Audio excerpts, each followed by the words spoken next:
Boa noite, queridos irmãos e queridas irmãs. Bom, então agora a gente vai à nossa introdução.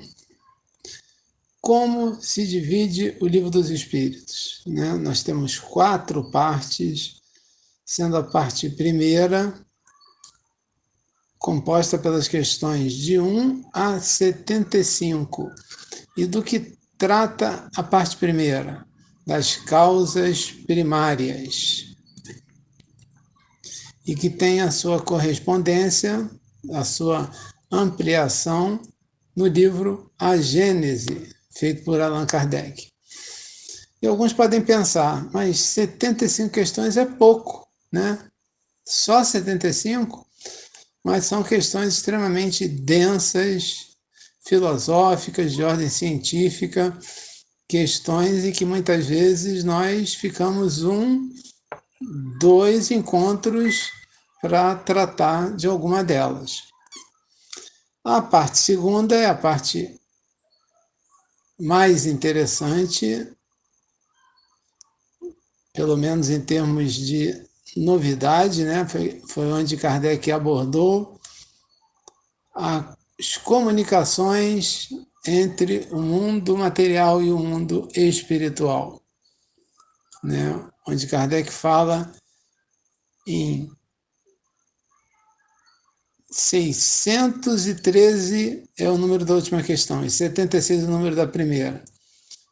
Quase 550 questões acerca desse plano espiritual, o mundo dos espíritos, que se complementa no livro dos médiuns. A parte terceira já vai das questões 614 a 919. 919 é a grande reflexão de Santo Agostinho, que compõe as leis morais, que foi ampliada, né, e trazida através da obra O Evangelho segundo o Espiritismo. E, por último, a parte quarta, que trata das penas e consolações, que vai das questões 920 a 1019. Também podemos dizer que é uma parte pequena, né? Aproximadamente 100 questões, que foi também complementado no livro O Céu e o Inferno. E quem quiser se aprofundar um pouco mais na doutrina espírita, tem o livro As Obras Póstumas de Kardec, que foram escritos, né, que ele fez de forma tranquila, serena, sem nenhum tipo de obrigação, e ali nós vemos um outro Kardec, né, tratando de outros assuntos. É uma obra também interessante. Além, claro, dos volumes da Revista Espírita de Paris. E agora, queridos irmãos, queridas irmãs, aqui presentes conosco e que irão assistir esse estudo no nosso canal do YouTube, vamos às questões reservadas para o estudo da noite de hoje. Queridos amigos, queridos irmãos, hoje é dia de falar de 2 asas. Hoje é dia de falar de 2 instrumentos que nos levam para cima e para o alto. Um sem o outro é capenga. É dia de falar, é noite de falar de faculdades morais e intelectuais. As faculdades morais nós já sabemos, são as virtudes. E intelectuais, e a inteligência? De onde vem a inteligência? Alguns cientistas, quando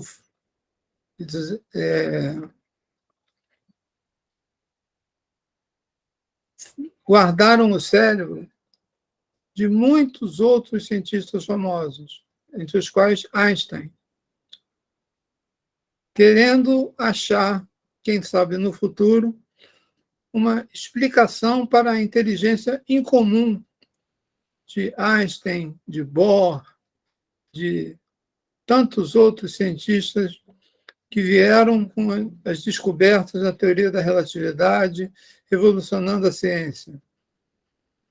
Talvez, quem sabe, pensavam eles, redes neurais diferentes, neurônios diferenciados, células e ligações que outros seres não têm. Qual é o mistério da inteligência desses seres? A espiritualidade nos fala vivência, muitas encarnações para aprender, para conquistar os tesouros espirituais que a traça e a ferrugem não come. São as virtudes intelectuais que seguem com a gente, que são úteis para trazer ao homem, ao ser humano, aos animais, a todos os reinos, progresso, ciência, mas uma ciência que deve caminhar a par com as virtudes morais. Porque senão, ao invés de termos uma usina nuclear gerando luz, nós temos bombas gerando desencarnes em massa. Por isso que determinados segredos, entre aspas, mistérios, são mantidos na espiritualidade, porque o ser humano ainda não tem condições de conhecer sobre muitos equipamentos que já existem, mas que ainda não são revelados porque o ser humano faria mau uso. Quem é que não lembra do desenho dos Jetsons? Quem é que não lembra do filme Guerra nas Estrelas? Quem é que não lembra de Dr. Spock e companhia na Enterprise sendo desmaterializados e materializados posteriormente sem nenhum erro, nenhum átomo, nenhuma ligação errada lá na superfície do planeta? Quanto tempo faltará para que nós tenhamos as virtudes morais de saber usar os conhecimentos intelectuais para ter um equipamento como esse? E analisando a inteligência, os cientistas a subdividiram. Daniel Goleman nos fala da inteligência emocional, que é a capacidade que uma pessoa tem de gerenciar os seus sentimentos, o que no Oriente já se conhece há muito tempo, e que eu brinco muito com o Hernandes. Se chama Swami, aquele que é senhor dos sentidos, senhor das emoções, senhor de todos os sentimentos negativos e que os domina, não pela força, mas pela consciência de que aquele comportamento não é mais adequado. Por isso, Hernandes, quando me liga, eu chamo carinhosamente Swami Hernandes, Siri Swami Hernandes. E existem outros modelos para subdividir a inteligência e tentar explicar, porque foi assim que Aristóteles ensinou ao Ocidente. Dividir para, através da divisão, melhor conhecer o que está no interior e, através do pequeno, explicar o macro. Tudo que está embaixo está em cima, nos fala Paulo de Tarso em uma das suas cartas. Nós somos uma cópia do mundo espiritual, e não o contrário. Inteligência financeira, inteligência positiva, é uma indicação do controle que você tem sobre a sua mente. Inteligência de mercado. Há pessoas que dizem, eu não sei vender, eu não sei negociar. Pessoas que falam, eu jamais trabalharia como corretor da Bolsa. Tem pessoas que amam aquele trabalho. Inteligências múltiplas. Aí são poucos, são gênios da humanidade, né? E a inteligência que mais nos interessa aqui é a inteligência emocional. que é aquela que parece que a gente tropeça mais. E existem 5 pilares para essa inteligência emocional. O primeiro deles, conhecer as próprias emoções. Homem, conhece-te a ti mesmo, falou o oráculo de Delfos, e nos repetiu Santo Agostinho, lembrando a filosofia na questão 919 do Livro dos Espíritos. Controlar, após entender estas emoções. Ter automotivação. A sua motivação vem de você mesmo e não de fora. Nada que vem de fora te abala, porque você tem convicção daquilo que você é e daquilo que você tem. Empatia, que é diferente de simpatia. Prefixos. Sim quer dizer ao lado de. Empatia, junto de. Quem é simpático é você, se coloca ao seu lado. Quem é empático está junto com você. Naquele poema, naquela música, Pegadas na Areia, Jesus não caminhou ao lado do necessitado. Jesus carregou ele no colo. Só haviam 2 pegadas na areia. E saber se relacionar interpessoalmente. Nós vivemos num mundo de relações sociais, relações familiares, relações com Deus, relações com a espiritualidade. Temos que saber como nos entender com todo esse conjunto de pessoas. Entendido um pouquinho mais sobre o que é inteligência. Carmele ainda está aí? Foi embora, não fugiu. Ah, Carmele. Questão 361. De onde vem para o homem as suas qualidades morais, boas ou más? Elas não são fruto da convivência. Elas não são fruto de ensinamento. É claro que há uma influência, sem dúvida nenhuma, mas elas são do próprio espírito. E o espírito, muitas vezes, tem reforços daquilo que ele já é.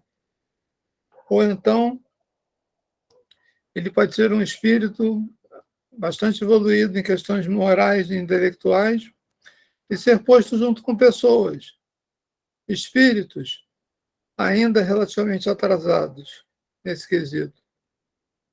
E ele será um instrutor. E aqueles que são a sua família, um dia ele vai olhar e falar: nossa, mas ninguém aqui se parece comigo. Parece que eu sou um passarinho fora do ninho. Não.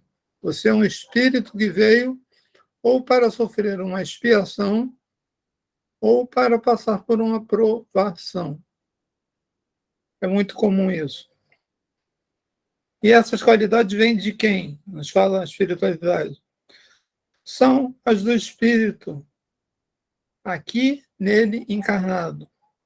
Quanto mais puro é esse espírito, mais o homem é inclinado ao bem. E a gente lembra Ramatiz, que nos fala em idade sideral.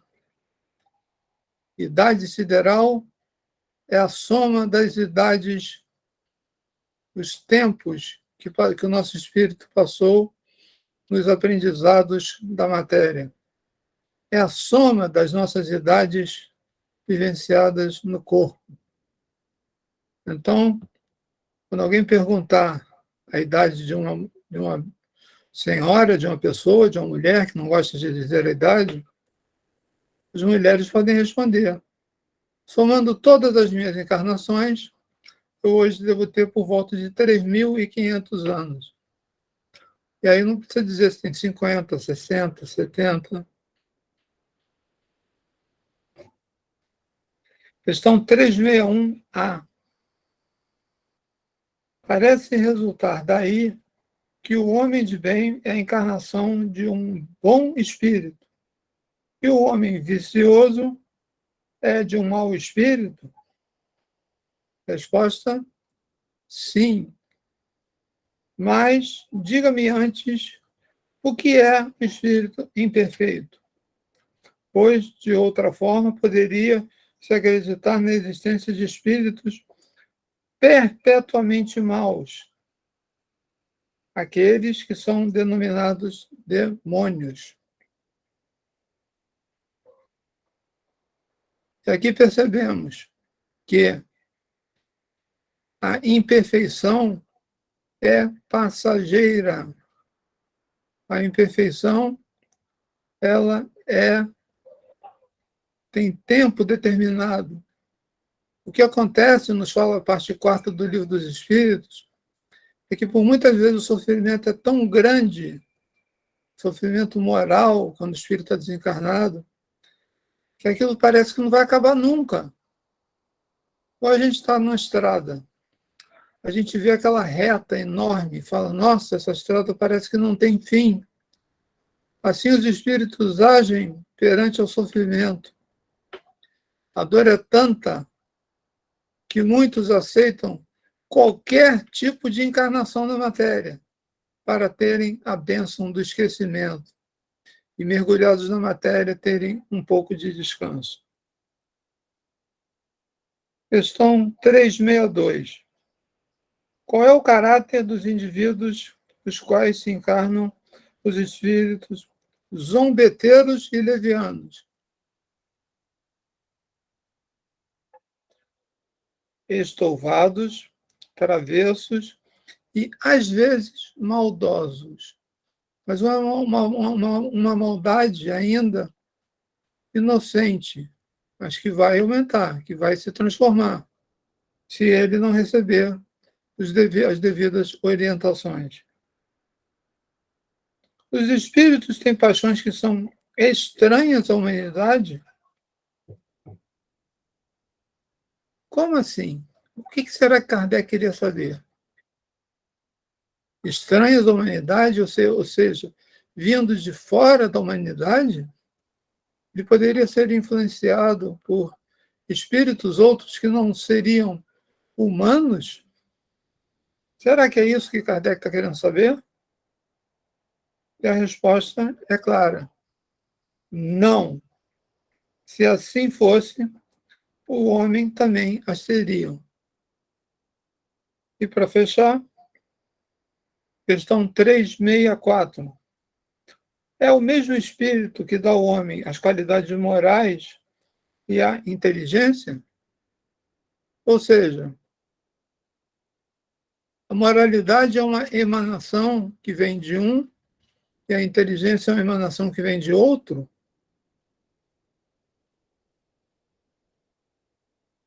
A resposta seguramente é o mesmo.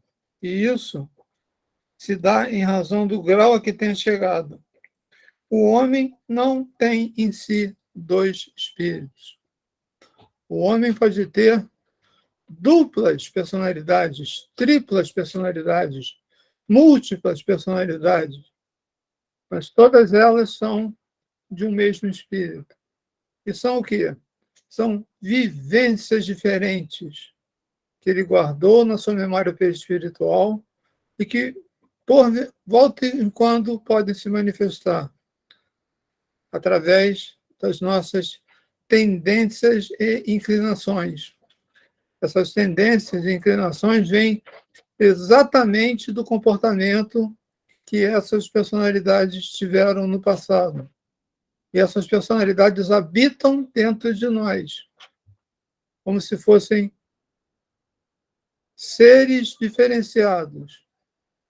Dentro do campo, né, da psicofonia, É comum, no início da educação mediúnica, aqueles candidatos a serem médiuns psicofônicos ou incorporadores externalizarem, primeiramente, personalidades problemáticas próprias, para, esclarecidas essas personalidades, e se juntando à individualidade como um todo, esse irmão médium ser um candidato em equilíbrio a exercer a mediunidade que o transforma em intérprete das mensagens, dos pedidos de socorro e das orientações a serem dadas a esses irmãos desencarnados. E agora, nosso querido irmão Sérgio, de volta, depois de 15 dias, vai nos explicar o restante das questões. Vai, Sérgio, que é contigo. Fiquem todos em paz. Boa tarde a todos, meus queridos amigos. É um prazer sempre estar aqui para dar continuidade ao nosso estudo do Livro dos Espíritos. Paulo César abordou com clareza toda a gama de informações necessárias para que nós pudéssemos varrer esse aspecto da evolução do sujeito, do espírito, em relação às suas faculdades morais e intelectuais. Eu, então, vou, antes de ler as questões 365 e 366, começando, é claro, pela 365, eu gostaria de fazer algumas observações que espero facilitem o nosso entendimento. Qual é o nosso propósito nessa vida? Essa é uma pergunta fundamental. O que nós viemos fazer aqui? Como bem nos lembra André Luiz, nós viemos fazer a nossa reforma íntima. E o que é a reforma íntima? Como podemos fazer isso? Como é que nós podemos sair do subjetivo de dizer fazer a reforma íntima para o concreto da sua realização? Seguindo os ensinamentos, as instruções do Mestre Jesus. Lembram da música do Gilberto Gil, Aquele Abraço? Gilberto Gil, um gênio, ele dizia: a Bahia já me deu régua e compasso, mas quem sabe de mim sou eu. Jesus nos dá régua, compasso, esquadro, mapas e seu próprio exemplo prático. Tudo simplificado no amar ao próximo como a ti mesmo.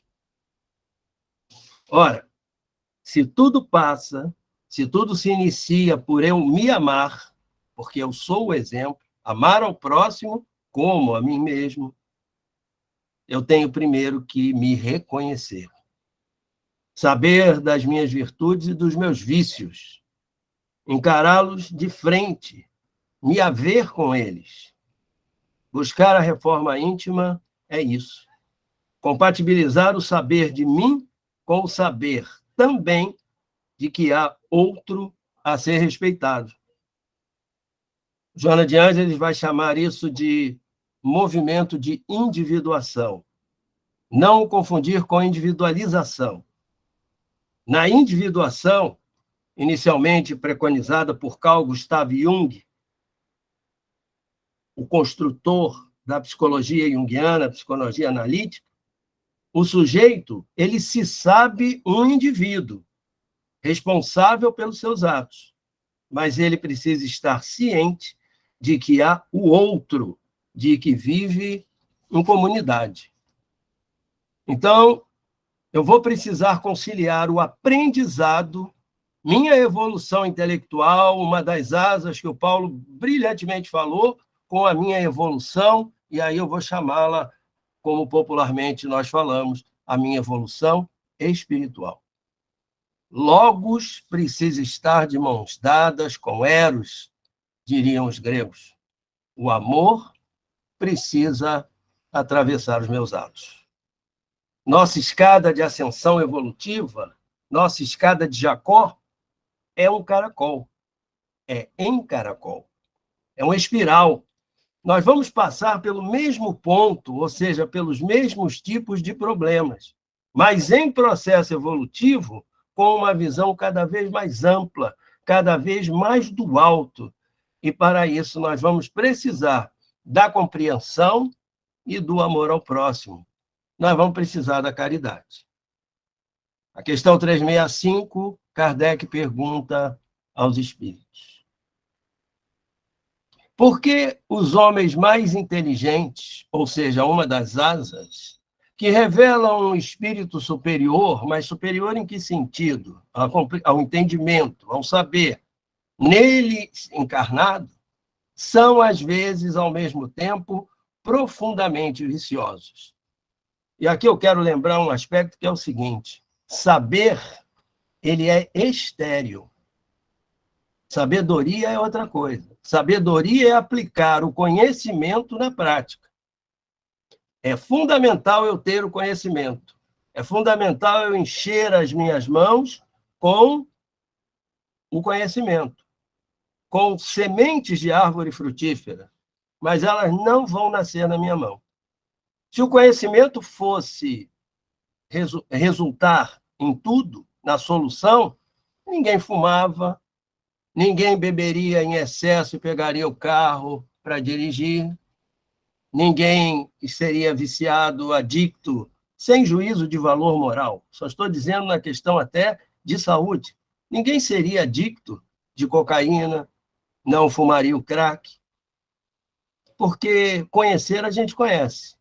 Agora, o aplicar na vida, aí é pegar essas sementes do conhecimento e, com muita luta, porque não é fácil, nós temos que arar, abrir o terreno, lançar as sementes, nós temos que regar as sementes, nós temos que verificar se existem pragas a serem retiradas, para que aí sim possa florescer tanto o jardim como a árvore frutífera.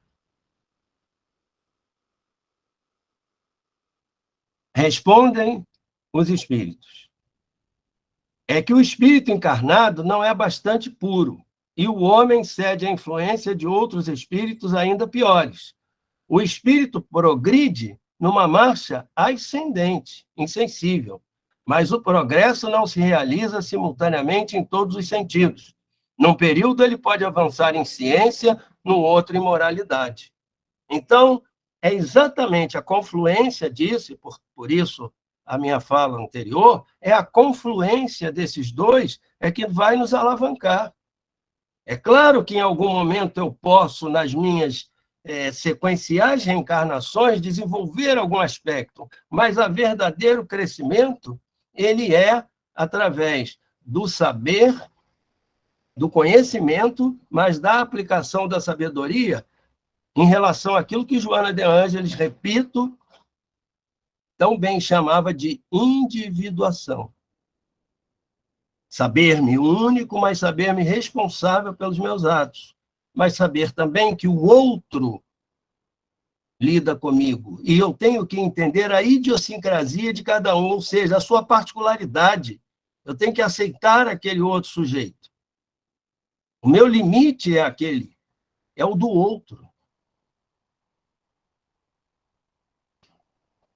Para a questão 366, eu gostaria de fazer as seguintes observações, antes de lê-la, porque, embora ela seja, a resposta seja bastante comprida, num primeiro momento vai parecer que a pergunta feita por Kardec já está respondida e seria talvez desnecessária. Mas a gente sabe que no Livro dos Espíritos nada é desnecessário. O Fernando Pessoa, ele usa uma expressão maravilhosa em um dos seus poemas, que é os comigos de mim. Nós somos individualidades, mas como diamantes, nós somos multifacetados.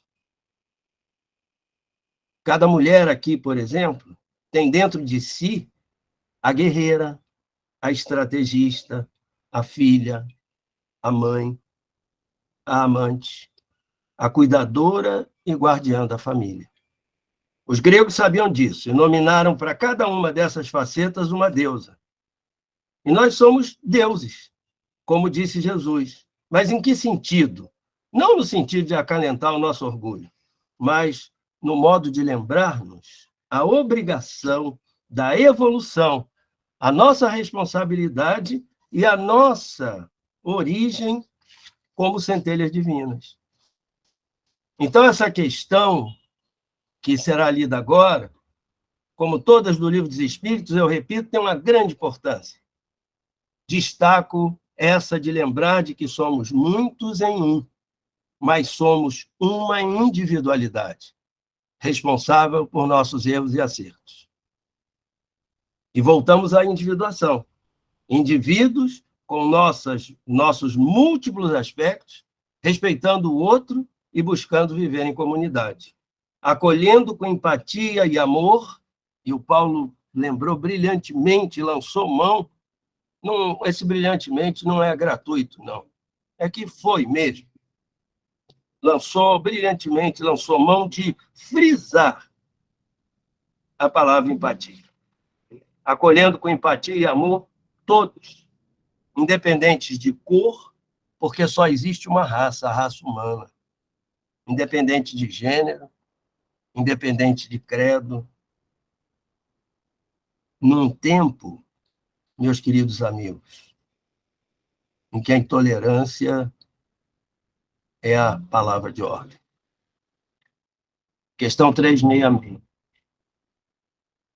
Que pensar da opinião segundo a qual as diferentes faculdades intelectuais e morais do homem seriam o produto de outros tantos espíritos diversos nele encarnados, ou seja, uma amálgama, tendo cada qual uma aptidão especial.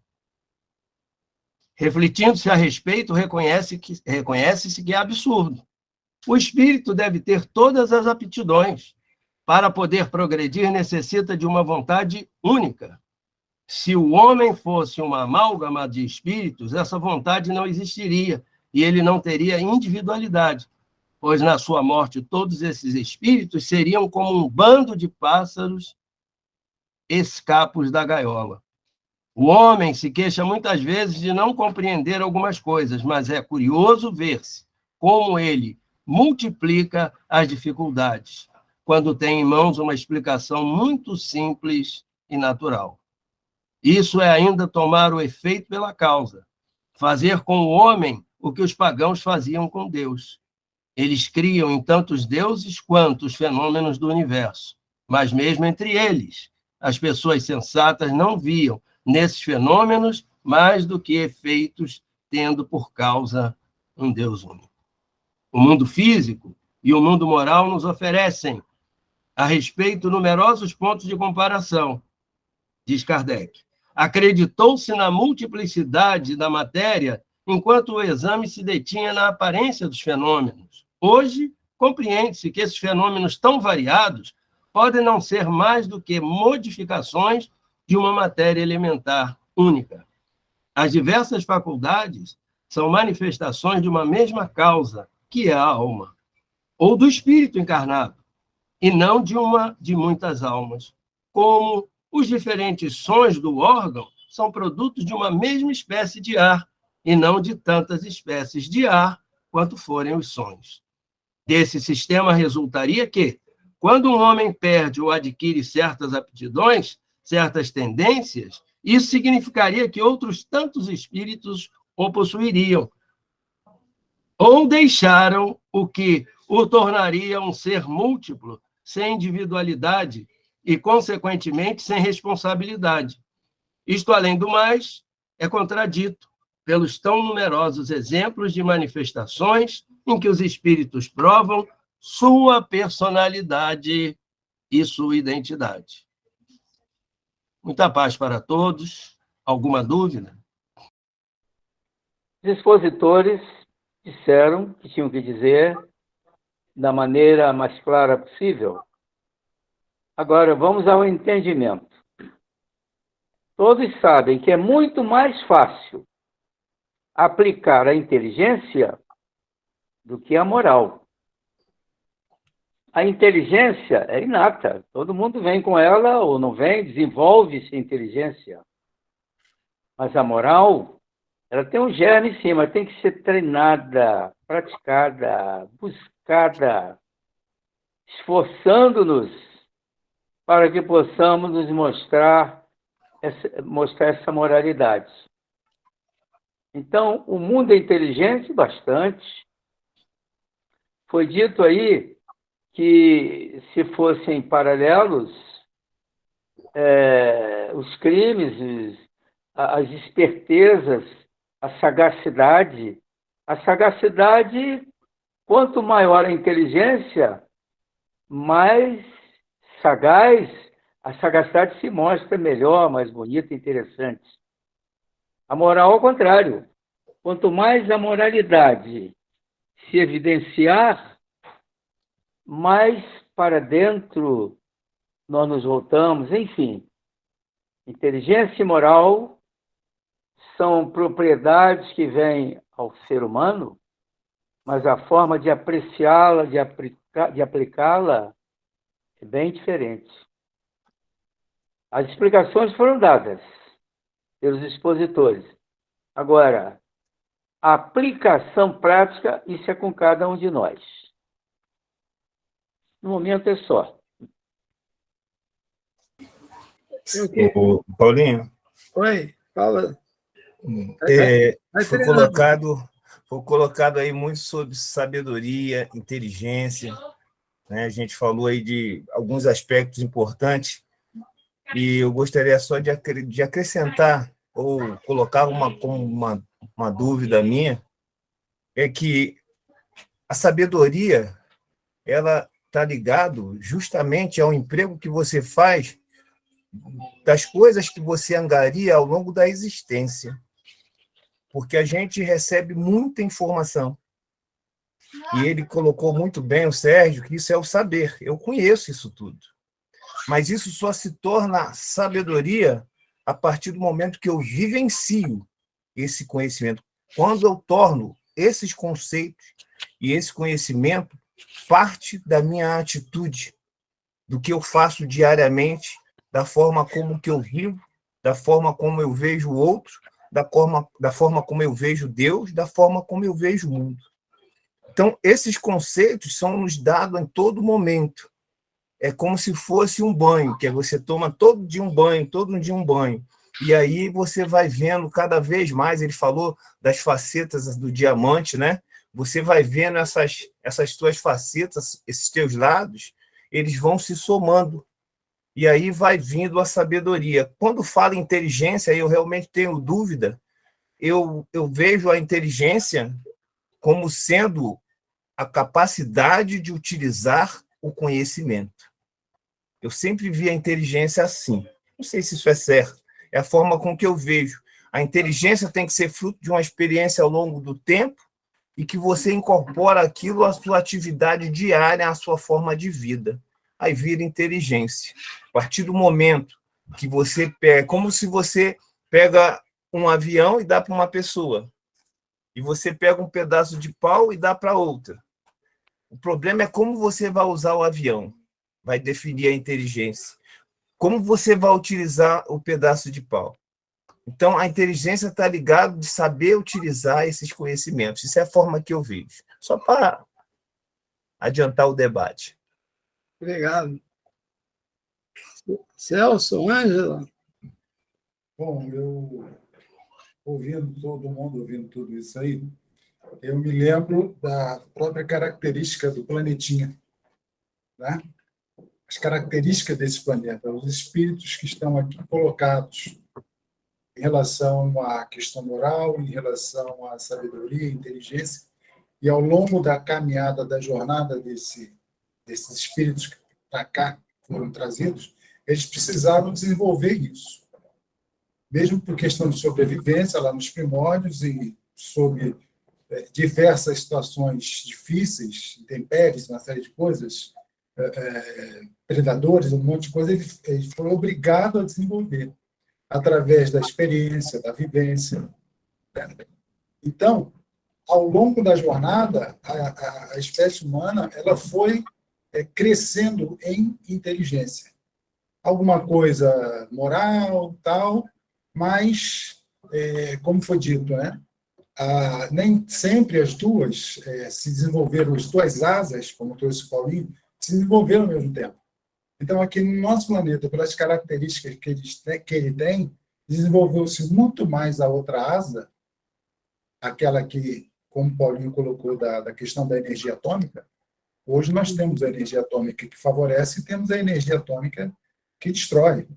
Nesse período agora, esses últimos 6, 7 meses, as pessoas chegaram até a falar de uma catástrofe nuclear, né? A inteligência que criou isso. Mas a outra asa, que poderia privilegiar o planeta como um todo, acolhendo todos, tratando o outro como gostaria que eu fosse tratado, não veio junto.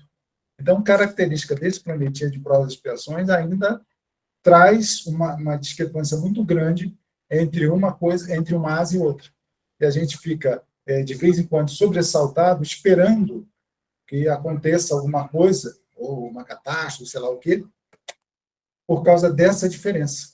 Então, na medida que o planeta evolui, na medida em que nós vamos evoluindo, a outra asa vai chegando junto. Tanto que nos planetas superiores, né, na escala planetária, você tem uma diferença muito grande. Tá? Então, vamos voltar aqui, questão 107. Espíritos de segunda ordem, espíritos bons. Está falando ainda, Celso? Fechou o microfone.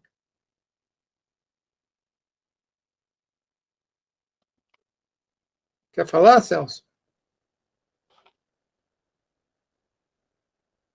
Vamos lá. Segunda ordem. Questão 107. Espíritos bons. Características gerais. Predominância do espírito sobre a matéria. Desejo do bem. E quais são as classes? Espíritos benevolentes. Sua qualidade dominante é da bondade. Comprazem-se em prestar serviço aos homens e de os proteger, mas seu saber é limitado. Ou seja, é aquele pássaro da asa manca, né? Só cresceu uma asa e a outra ainda não cresceu. Quarta classe, espíritos sábios. O que os distingue particularmente é a amplitude dos seus conhecimentos. Preocupam-se menos com as questões morais, não é que eles deixem as questões morais de lado, preocupam-se menos do que com as questões científicas. Terceira classe, espíritos prudentes. Segunda classe, espíritos superiores.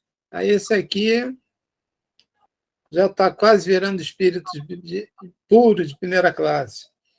Eles reúnem a ciência, a sabedoria e a bondade. Em sua linguagem, transparece, eu vou ler toda, que é para inspirar a gente a tentar chegar lá, né? Transparece a benevolência. É geralmente digna, elevada e frequentemente sublime.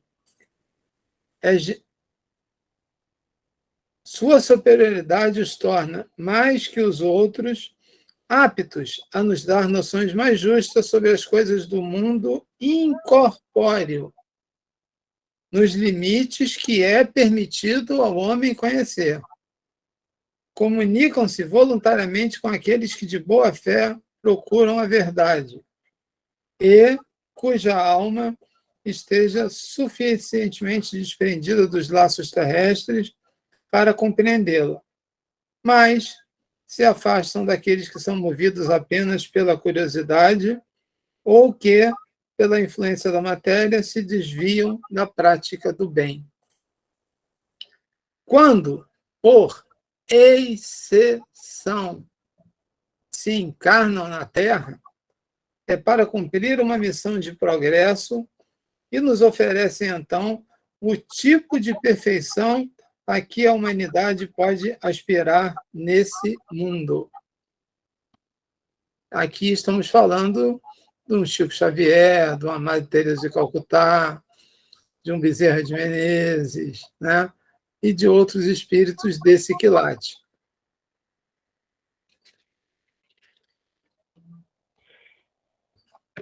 Bom, Fala, Sérgio. Fazer duas colocações. Uma colocação e um caos, né, mineirinho. A colocação é a seguinte: é irrefutável para qualquer um de boa vontade, bom senso, a importância do Jesus é histórico. Qualquer que seja a religiosidade ou até a falta de, a importância do Jesus histórico. E Jesus, ele, além de trazer todo aquele conhecimento, aquele saber, aquelas instruções, todo o caminho, ele, através da sua vivência, ele juntou exatamente isso, que é o saber com a prática. Então, o sofrimento do Senhor Jesus, a participação dele, o silêncio perante Pilatos, e todos os simbolismos da passagem do Senhor Jesus são fundamentais para nós, porque ele vivenciou tudo. Ele não ficou só no esclarecimento, que já seria fundamental. Por isso eu estou me referindo ao Jesus histórico. Só o esclarecimento, mas é a vivência dele. E sobre a questão da inteligência e como as coisas são peculiares, eu vou me permitir aqui contar uma história sem dizer o nome do santo. Mas vou dizer onde foi.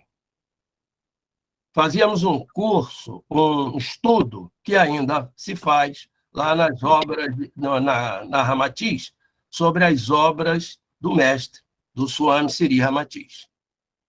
E a cada mês, à época, quando eu estava neste estudo, fazia-se uma